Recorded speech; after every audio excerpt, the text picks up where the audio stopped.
Welcome to today's SNAP session, Managing Access, Deliveries, and Operations During COVID-19.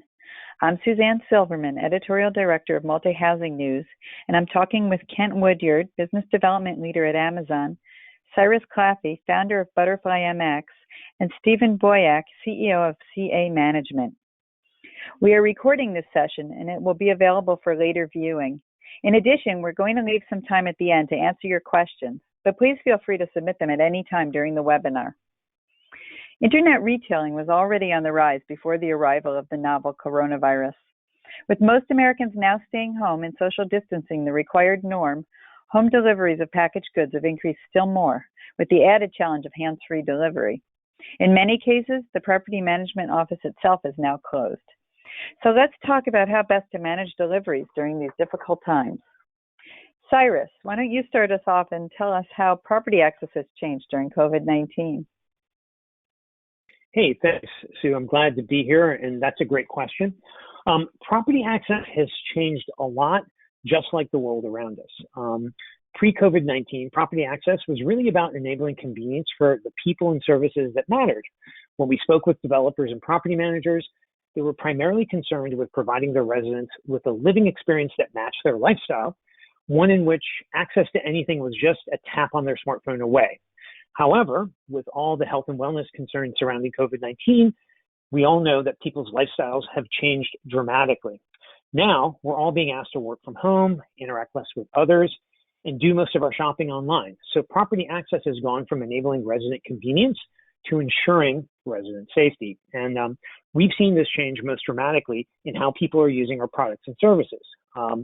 Just one example, some of our built-in security functionality, such as video calling, has seen a 5 times usage rate increase in the last 4 weeks alone. This is primarily because on-site staff are relying on it to see and speak with visitors, oftentimes from a remote location or behind a security desk in the lobby where they're trying to adhere to social distancing guidelines before granting access to the property. We've also seen residents now start to use touchless door opening functionality in our mobile app. And so they're using our mobile app to unlock the building's door instead of using their keys, key fobs, or PINs.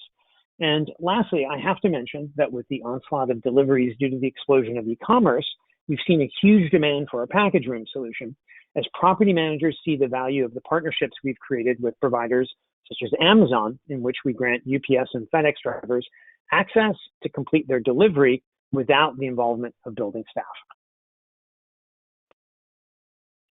Okay, thanks, Cyrus. Kent, can you talk about how delivery has changed? Yeah, absolutely. So, and thanks again for having us on. Been a crazy couple months, and so it's an important conversation. We're happy to be a part of it. I think for us, what we've seen is no surprise here. Obviously, highly elevated levels of usage.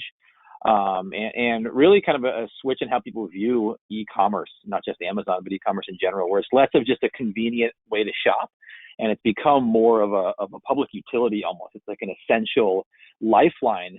If you can't go outside, and if a good percentage of brick and mortar retailers are closed, then online ordering is really your only option.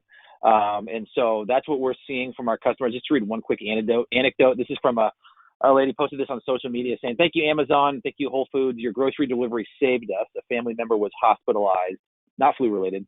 And with all the insanity at the stores, I was able to be a caregiver and stock the house with food all at once. #lifesaver." And so I think that highlights kind of what we're seeing and what I'm sure the property managers here on the call are seeing as well, where a higher volume, that's especially true with things like grocery delivery.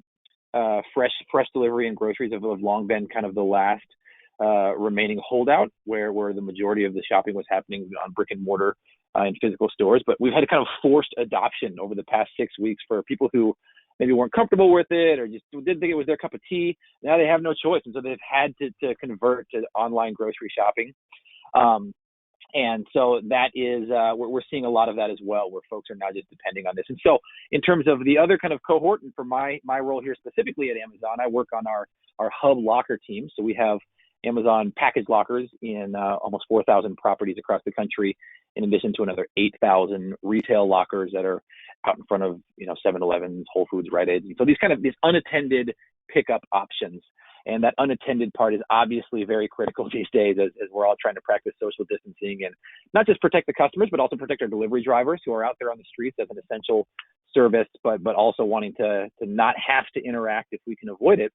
So these delivery lockers are becoming a key part of that, where, as Cyrus mentioned, working with Butterfly, we're able to offer access to the building and then access to these lockers where the packages are ultimately delivered without requiring any human touch or any point of contact. So that's another thing we're hearing from our customers. If by customer I'm talking about kind of multifamily housing, property managers, and on-site staff, is that there's just this realization that, hey, we've got a mountain of packages that are coming into our building every day. We don't really have capacity because our leasing office is closed, as you mentioned, Suzanne. Our on-site staff is operating kind of on a shoestring availability, and so we need to find a way to get these packages managed, sorted into the hands of our residents without actually having to shuffle them and hand them off. So, what are the automated solutions for that? What are the ways that we can use tech to do that and get people the things that they need while keeping everybody safe? And Stephen, can you give us that property operation perspective? How have these changes to property access and to delivery caused you to change your operations during COVID-19? And what are you hearing from your residents as well? Well, we manage both student housing properties as well as multifamily properties. So we have a pretty wide view of the marketplace and what the different age ranges and consumers are looking for right now and how they're responding. I think, first it would be interesting to level set a little bit and let you know that student housing properties today, at least ours, are averaging about 35%, give or take, occupancy. Most of the kids that could go home did, and on the multifamily properties, occupancies have certainly stayed stable around 94, 95%, and obviously all of those people are staying home. Our operations typically very service centric, and as was mentioned earlier by Kent and Cyrus, our offices are staffed but are closed. Our maintenance teams are still staffed but are working on only essential work orders right now. Concierge desks are staffed but are velvet roped off or plexiglassed off so that they can still provide the services that people expect, but definitely under different circumstances. Packages across really all of our properties today, depending on that wide swath of occupancy that I talked about, are averaging about anywhere from a 50 to 150% increase. And the packages are being managed through various package rooms, package lockers, and in some cases, some of the amenity spaces that have been taken out of use have been used as triage areas. The residents being home has really helped in our abilities to manage the tremendous increase in input. Their packages oftentimes would be left with us all day and then picked up either at night or early in the morning. But now we have a system where packages are being scheduled for pickup so that we can make sure that there's not any large groups coming at one time, and that the packages can be sanitized and handed to the residents before they take them back to their homes. Also, I think interesting was mentioned food deliveries. Food deliveries across the board are up about 60% at our properties, and those are also being managed a little bit differently as different systems were used, Butterfly being one of them, to get those people through the door into the residents' front doors to make those face-to-face deliveries. Now those are being held at the front door with scheduled pickups by the residents so that we can limit the amount of foot traffic of people both in and through the common areas of the buildings. Okay, thanks, Stephen. Let's talk about how much the implementation of technology has been accelerated to bring these three components together in recent months: the access tools, the delivery, and the operations. What was happening leading into this time, and what have you seen since everybody's been home? Yeah, I mean, this is Cyrus too. Just from our perspective, what we've seen has been a rush by operators to implement technologies that provide the remote-based access and control that I think Steve was referring to and Kent alluded to in terms of efficiently getting packages on site in order to safely facilitate deliveries and visitor management at their properties before, construction was eliminated as an essential service. Yeah, and the plus one to that was Cyrus. Oh, sorry, Steve. But just to say, yeah, I think it's just ratcheted up the urgency. So folks who had maybe been exploring an automated package delivery option, or they'd gotten through the pain of Q4 last year and thought, man, that was a mess. But hey, we've got ourselves some time until the holidays come up this year to kind of make space or carve out some budget for it. I mean, we are seeing right now at Amazon in April the Q4 levels of volume, and Stephen shared some helpful statistics there just on kind of e-commerce in general. But so seeing that level of volume happen now is really not something that anybody obviously anticipated. And so both on the Amazon front, if you tried to order anything on Amazon recently, you know that we're kind of deprioritizing non-essential items to create capacity for food, for healthcare, for household staples. But that really is just to remove constraints on the entire supply chain, as we didn't have that kind of 6-month ramp that we normally have going into Christmas to prepare for this. So I think that's the one piece is just driving urgency, saying, hey, we got to figure this out now because this is kind of posing a challenge to our residents and a challenge to our properties. But then also, obviously, you never wish for something like this, and nobody ever wants to see a crisis like the one we're going through happen. But the one thing that comes out of them is often it forces creativity, it forces innovation, it forces you to think, okay, like, what are we going to do to address this current problem? And then that often leads to innovations that have an impact down the road. And so we're doing a lot of that with our systems, our processes, our people. And I can share a little bit more about that maybe here in a little bit, but just working on even driving other inefficiencies within the supply chain itself that require even reducing further human interaction, delays, or just manual steps and manual entry, whether it's access to the building or access to the packages. And I think that's something that we're going to continue to focus on as long as this goes on. Yeah, I think building on what Cyrus said a minute ago, there's I think the folks that have had a lot of these technologies in place are starting to realize some of the pent-up value that was in them with the video interactions that Cyrus mentioned, with the integrations that exist between the different technologies and the functionality that's now bringing to bear, and also for instance with the butterfly system or other internal access points being technology enabled, being able to track who's in the building, where they're at, the amounts of time they spent there, and all that is now showing itself to be tremendously valuable. So I guess that begs the big looking ahead question. I mean, how much do you see these as short-term changes, and what will become the new normal?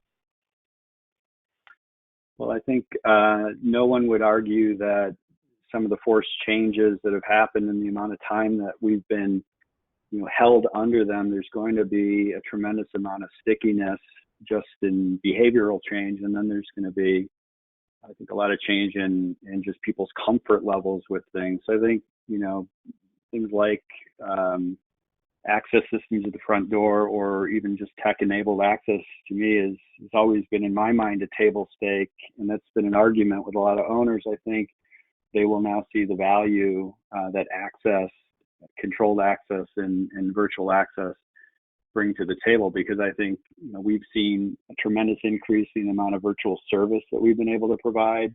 Another stat, our work orders, because we're only doing essential work orders, are down by 51%. We've been able to actually service 75% of the work orders that come in through virtual means. So the service levels are remaining very high, although our individuals are not interacting as much. So I think, things like hand-free, touchless, virtual, all of those type of technologies are going to be highly sought after and are going to be a little bit easier to get into place so that we can serve the influx of packages, the influx of groceries. I think that's certainly going to be sticky. I know for sure in my family there was a lot of hesitance to not be the guy to pick out the tomatoes, but they're looking pretty good. So we'll probably stick with it. Yeah, Yeah, I think Suzanne, this is Cyrus. Oh, go ahead, Kent. okay, sorry, real quick. I'll save the good stuff for you.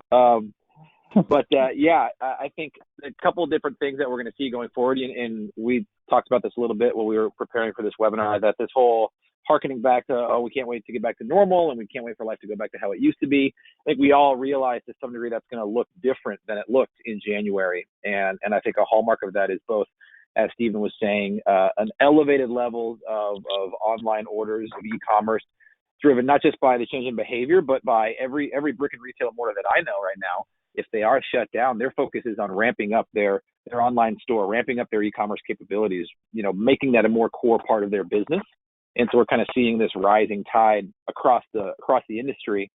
And then the other behavior, I think, is we all realize that just this idea of social distancing and maybe trying to limit interactions, at least for the next couple of quarters and maybe for the next year or so, that's going to take some time before that kind of starts to be where we just hug every stranger on the street, if that's what we were doing before. And so I think that those two things combined are going to lead to an increase in packages and then an increased expectation from customers to be able to receive them securely, efficiently, but without requiring a human handoff. And so those, I think, are going to kind of be the societal changes or the behavioral changes that continue to impact the conversations like this one going forward. Yeah, I was just going to say, obviously at the beginning of this, we reached out to our customers to just kind of help them understand how they can use Butterfly MX to kind of restrict access to the package room, to help with social distancing at the front entrance of the building, and how residents, of course, can use the mobile app to kind of have touchless entry into the building.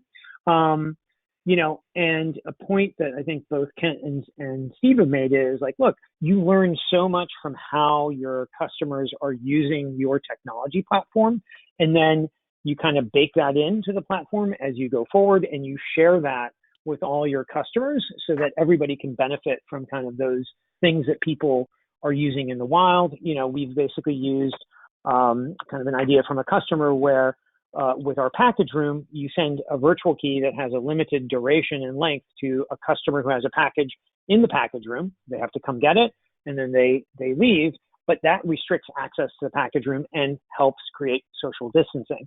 I think at the very highest level, we believe that convenience will come back as we exit the COVID-19 world. However, like Kent and Stephen, I think most people, we think that safety and security are going to remain an important part of the resident experience in the post-COVID-19 world. And so that's kind of here to stay.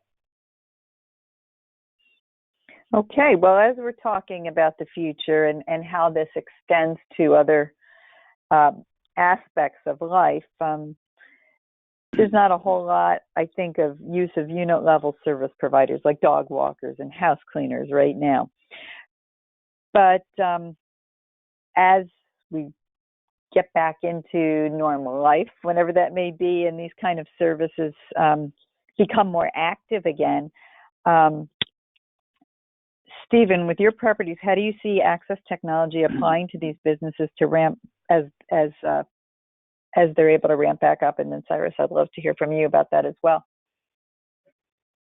Yeah, you're right. The service provision, which really was probably the biggest demand on the resident side coming into this, has certainly slowed to a stop, with both the residents now being at home and being able to provide a lot of these things for themselves. But at the same time, a lot of the service providers are also a little anxious about coming into all of these different homes. I think that will ramp back up, and I'll go back to saying not only the access points, but the integration between the access points, between the front door, between the common areas, and the units themselves will be more important than ever, so that a dog walker can get from the front door to the unit to pick up the dog, to the dog wash or the pet run, and back to the unit and back out the front door without having to come into contact with any of our staff or the resident.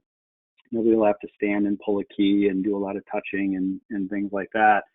And then the other thing that will do, again, as far as the concept of contact tracing, if that becomes necessary at any point in the future, you'd know who came in, where they went, when they came in, when they left. So I think both the technologies themselves and the integration amongst them is going to be essential to future operations of the building.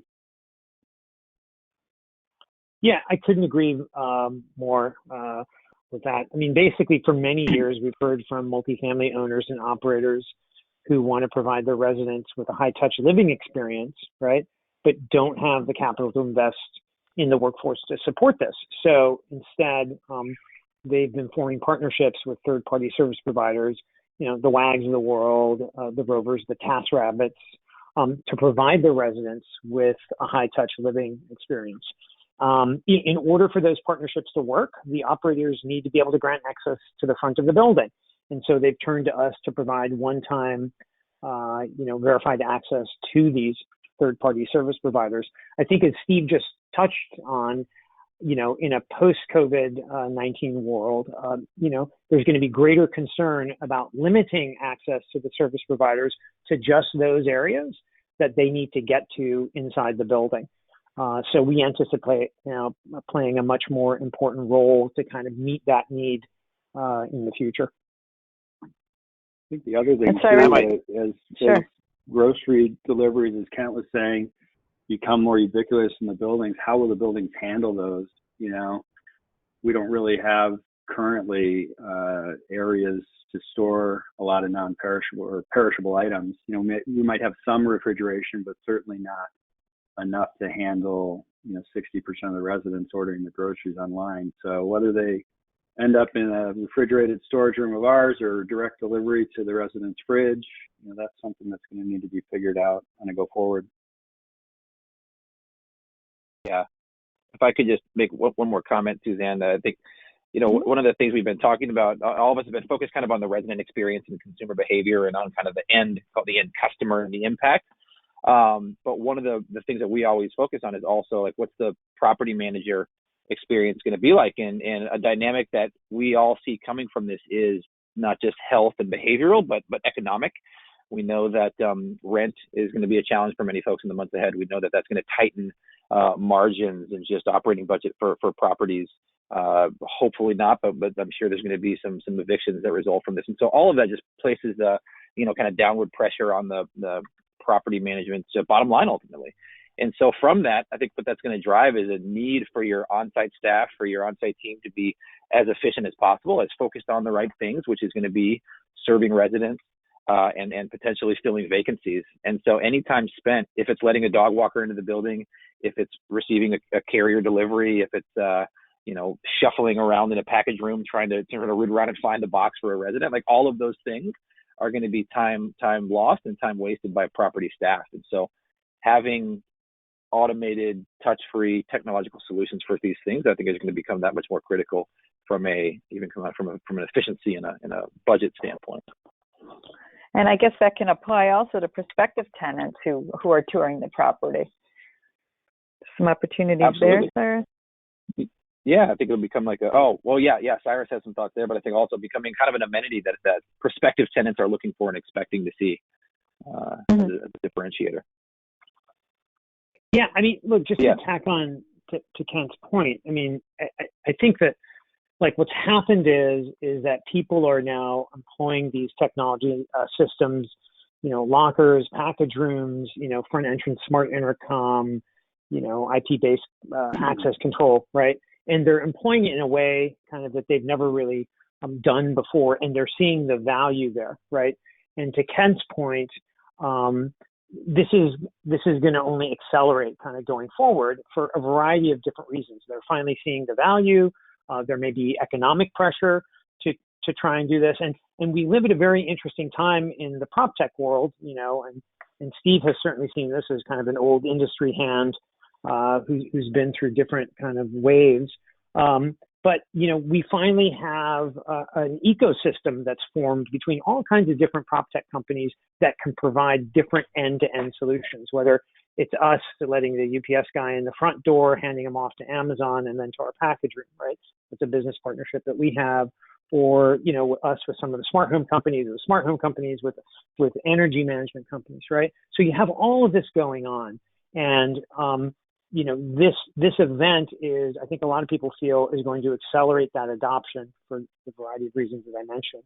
I think when you think about self-guided tours, for example, in a world where on-demand service is everywhere, prospective residents want the ability to view the property on their own terms, right?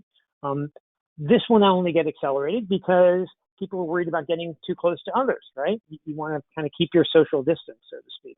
To support this, what we've done is we're accelerating our investments in common area technology that can be placed inside the building to grant prospective residents with access to the amenities and demo units via their smartphone, right? And in some of the beta properties where we're actually testing this now, property managers can send a one-time virtual key. It works at the front door, and then it'll work at various points throughout the buildings, like the common areas.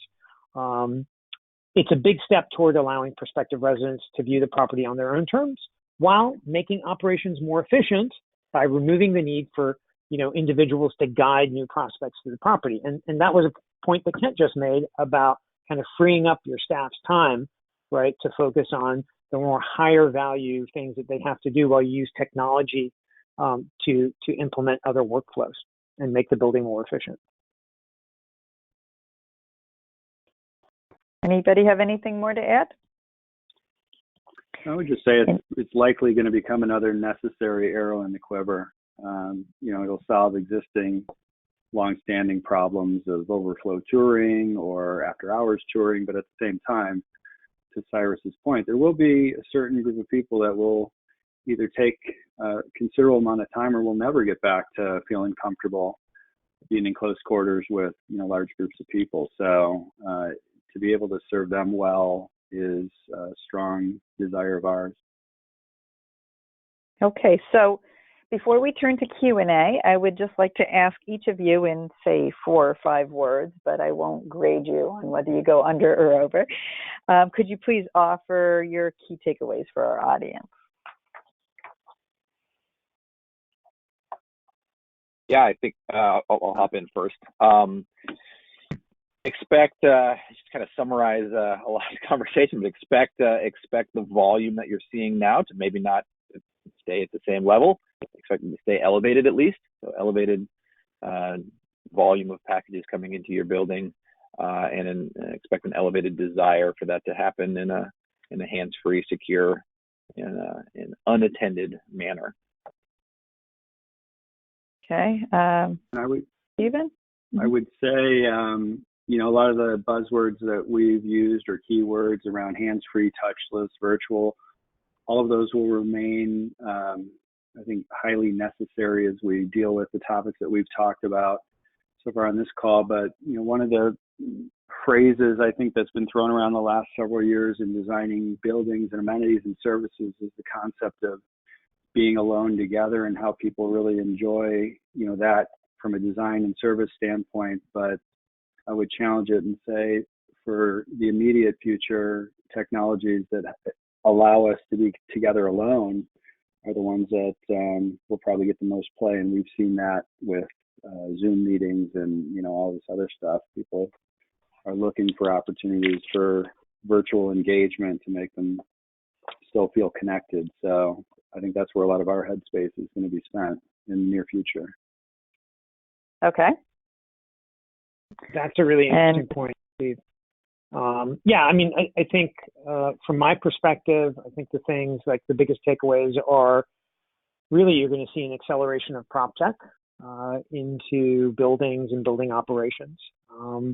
And you're going to see security as an amenity that buildings use to market on. Okay, great. So let's turn now to some questions from the audience. First question. Tenants still need to move in and out of apartments. What protocols do you see being put into place currently, and how do you see that moving forward relative to the technology?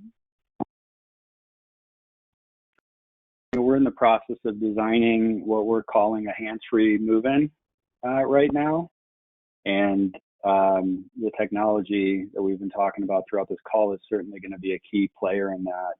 People have the opportunity to choose how they want to interact with us, just like, they have in the past with, whether it's email or text or whatever. Now they'll be able to have kind of a white glove experience like we've provided in the past, or the ability to do their entire move-in all the way to, scheduling the elevators, getting into the building, picking up any sort of keys or content.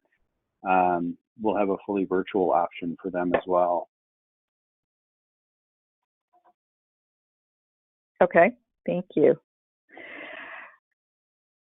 Stephen, do more packages mean more cleaning regimens, more stricter cleaning regimens now?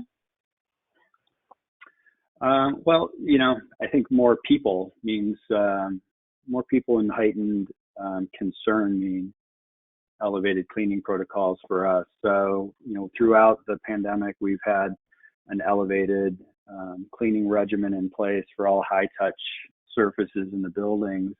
And on a go-forward basis, we're looking at options wide-ranging. We're testing products that are actually nano coatings for a lot of the surfaces that have the ability to kill viruses for as much as 6 months or more. We're looking at lighting options that are also antimicrobial, and then also some of the ionized water technologies that are out there, or products that are out there right now, is kind of more of the day-to-day or week-to-week type cleaning products. So I think there's going to be a tremendous amount of change in what's expected from residents, and the products and the technologies that are being utilized in all of our buildings. Yeah. Hey, Suzanne, I'd just like to add something to that too. It's like, Sure. One thing that we've been kind of looking at is, how do you kind of automate your front entrance door opening, meaning so that you don't have to touch the door handle, and there's, fairly inexpensive kind of technologies that you can implement into the door frame that basically, for example, if you're a Butterfly Max mobile app user, you use hand-free door opening on the mobile app, and then the doors automatically open without you having to actually touch the door handles. So, I think you might see more of that in the future. Okay. Are there certain requirements on site regarding turnover-related vendors, disinfecting, training? Is it similar to the requirements for other staff and for other delivery people as well? Anything different there? I would say, for us, it's all different and changing on a daily and weekly basis as we put together our protocols. I don't know if the question is during the pandemic or after. Certainly during the pandemic, it's a tremendous change in everything we've already talked about, but post as well, we're looking at options of, again, providing typical turn services for the units, but then maybe doing another level of sanitation or cleaning so that the unit can be certified as delivered to the new residents in that way. And I don't know exactly what that'll look like today, but that's definitely one of our internal conversations. Okay, and while we're on the subject, Stephen, we have some questions regarding your anticipation for annual resident turnover this year, and whether you anticipate more people preferring single-family homes over rental properties, just given this whole experience with COVID. It's an interesting question because it's something that I've thought a considerable amount about as well. I think with people being pent up in small spaces for long periods of time, you would think that their desire would, to get out and have more space. But at least so far, what we're seeing is a dramatic increase in renewals at the properties, both in the immediate and for the ones that we're doing well into the future. I think for people who live in major cities, they consider the city itself to be, an extension of their home. And so when the city opens back up and they have access to everything that it offers, their world will change back again. So, I don't know. I mean, for a limited number of people, maybe they'll they'll jump to houses or the suburbs. But at least what we're seeing right now in the data is we've probably seen a 15 or 20% uptick in renewals right now for existing residents. Okay, well, that's certainly good news for apartment properties. I have a question regarding smaller properties, 5 to 15 units that don't have on-site property management. What are your recommendations for managing those? Of course, some along those lines may not have package rooms either. How should they handle deliveries? What kind of recommendations do you have? And this could apply to each of you. This is Kent here. If I could just allude cryptically to kind of forward looking, it's something that, currently the kind of package locker solutions that we have for multifamily are really targeted towards probably 20 units and up, just given their size and the cost. But we are exploring options and opportunities and ways that we can kind of make that same technology available to down to, a three flat walk up kind of a thing. So it is something we're working on. If you ask, hey, looking forward, what's the call out or what do we think it's going to look like in the next 5 years? I think there's certainly going to be an influx of solutions available. That's kind of how you see a lot of technology adoption happen, right? It gets built for the biggest customers and you kind of add all the bells and whistles and throw everything at it. And then from there, a lot of the trickle down innovation is able to impact some of the smaller properties that don't have the on-site staff and don't have the space for a big unit. Yeah, this is Cyrus. So I would encourage the questioners to actually go to our website and take a look at our 7-inch model because we actually have a ton of smaller buildings, both kind of smaller building portfolios as well as individual HOAs that use our 7-inch touchscreen at the front entrance of the building because residents can kind of self-manage, right? They can provide remote access for delivery people. They can use our virtual keys for service providers. And of course, we're working in concert with Amazon to kind of provide a package solution both for large buildings and small buildings. So, we're happy to answer any questions along those lines. Okay, well, that leads into a question I had, and if we don't have any other questions, we may just close with this. Kent, at the beginning, when you answered your first question, you made reference to other plans for expanding technology that you could talk about later, and that sounds like a perfect one. I'd love to hear both about what Amazon has in mind as well as Butterfly. Anything else any other evolving technology solutions we should be looking out for? Yeah, I think, obviously with a company like Amazon, that question could be a series of webinars, and a lot of them are outside of my limited little scope here in my own little corner of the company. But some of the things that we're working on are continuing to focus on the hands-free aspect of it. One thing that we've done even in the past month or so with COVID is when a customer ships an Amazon order to a package, whether it's at their apartment or at the Whole Foods up the street, they get a 6-digit PIN and they also get a QR code. So we've really prioritized and highlighted the QR code as the preferred option. That way, when they walk up to the locker, they just hold their phone in front of a little camera. It scans the code and pops open the door, so they don't have to actually physically touch the unit. Another thing that we're continuing to invest in, and this is kind of complementary to what the Butterfly MX team is doing, allowing access to buildings, is there's a product called Key, Amazon Key, and that is specifically for Amazon delivery drivers, where when they are within kind of the range of the scanner, it puts a little Bluetooth device on the top of one of your door openers or maybe a gate access. And so that can allow carriers, Amazon carriers specifically, to get secure access to first the building, but then even eventually when we're getting to the point where there could be home access or garage access for single family houses, all touch free. I think the other area you're going to see continued innovation from Amazon and from others is around smart speakers. So Alexa and Echo are obviously huge and used by a lot of people, but as integration with that increases and you get the whole smart home, we've talked about these tours and like use of cameras and touch-free options for smartphones to do tours and things like that. But appliances, home essentials, rooms themselves, lights, all of that going to be more and more kind of powered and all connected, I think, to the internet. And that allows, even more opportunity. I like what Stephen said, is we're being together alone, having our houses be fully connected to the outside world. I think it's something that Amazon is going to be continuing to invest in heavily. Cyrus, anything to add? Yeah, of course. On our side, actually, we have some kind of pretty cool stuff in R&D that actually I don't want to mention here, but I just asked everybody to stay tuned for announcements from us in the future.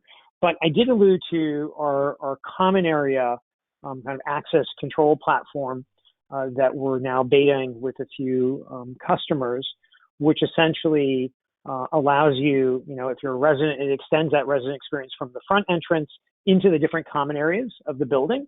And it can be used in unattended touring, right, to provide, a new prospect access from, again, the front entrance of the building to various common areas all the way up into the demo units that you want the new prospect to see and experience.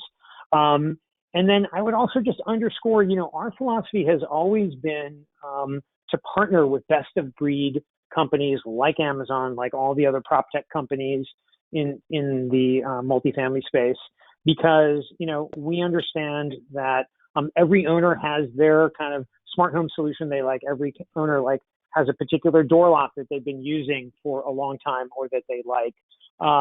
They have different after hours touring companies that they're talking to they like. So really our philosophy is to partner with all of them and the best of breed of those companies to have the flexibility where the owner can pick and choose with what works best for them.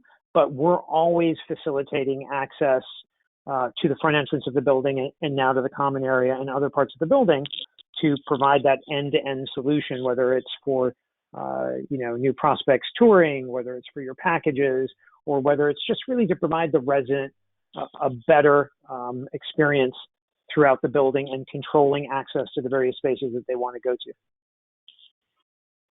Okay, well, we are out of time. We will be sending you all notification when the recording is available. And tune in next Thursday for our next Snap session, From Scaling Back to the Comeback, Everything Multifamily Marketers Need to Know During COVID-19.